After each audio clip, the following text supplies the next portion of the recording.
प्रकार घडतोय? मुळामध्ये या संदर्भात सगळ्या जिल्हाधिकाऱ्यांना आपण सूचना दिलेल्या आहेत.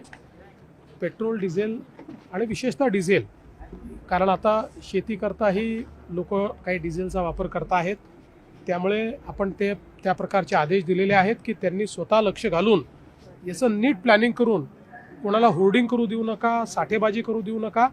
आवश्यकतेनुसार त्या ठिकाणी डिझेल मिळालं पाहिजे याचा प्रयत्न चाललेला आहे. काही ठिकाणी निश्चितपणे तणावाची स्थिती तयार झाली आहे, पण ही काही सर्वदूर तणावाची स्थिती असं नाही आहे. मला वाटतं एखाद दुसऱ्या ठिकाणी एखादा इन्सिडेन्स होतो तो जास्त हायलाईट होतोय, पण तोही होऊ नये याकरता प्रयत्न आम्ही करू. प्रकार घडतोय? मुळामध्ये या संदर्भात सगळ्या जिल्हाधिकाऱ्यांना आपण सूचना दिलेल्या आहेत. पेट्रोल, डिझेल आणि विशेषतः डिझेल, कारण आता शेतीकरताही लोक काही डिझेलचा वापर करत आहेत, त्यामुळे आपण त्या प्रकारचे आदेश दिलेले आहेत की त्यांनी स्वतः लक्ष घालून याचं नीट प्लॅनिंग करून कोणाला होर्डिंग करू देऊ नका, साठेबाजी करू देऊ नका. आवश्यकतेनुसार त्या ठिकाणी डिझेल मिळालं पाहिजे याचा प्रयत्न चाललेला आहे.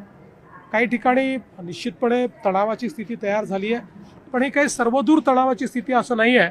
मला वाटतं एखाद दुसऱ्या ठिकाणी एखादा इन्सिडेन्स होतो तो जास्त हायलाईट होतोय, पण तोही होऊ नये याकरता प्रयत्न आम्ही करू.